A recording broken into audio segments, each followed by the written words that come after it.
CHAPTER 18. That temporal miseries are to be borne patiently after the example of Christ. My Son, I came down from heaven for thy salvation. I took upon me thy miseries, not of necessity, but drawn by love, that thou mightest learn patience, and mightest bear temporal miseries without murmuring. For from the hour of my birth until my death upon the cross, I ceased not from bearing of sorrow. I had much lack of temporal things. I oftentimes heard many reproaches against myself. I gently bore contradictions and hard words. I received ingratitude for benefits, blasphemies for my miracles, rebukes for my doctrine.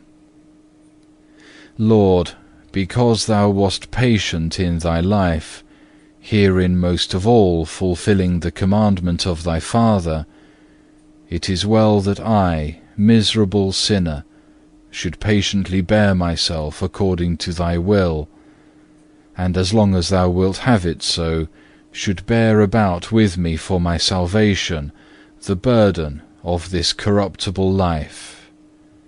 For although the present life seemeth burdensome, it is nevertheless already made very full of merit through thy grace, and to those who are weak it becometh easier and brighter through thy example and the footsteps of thy saints.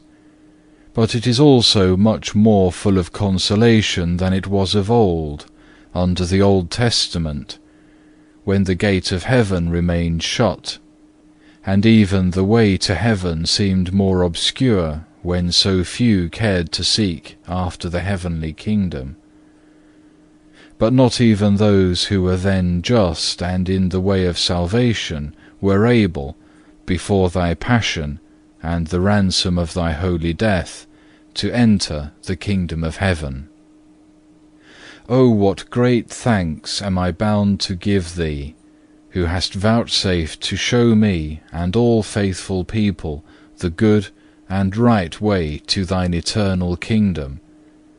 For thy way is our way, and by holy patience we walk to thee who art our crown. If thou hadst not gone before and taught us, who would care to follow? Oh, how far would they have gone backward, if they had not beheld thy glorious example! Behold, we are still lukewarm, though we have heard of thy many signs and discourses. What would become of us if we had not such a light to help us follow thee?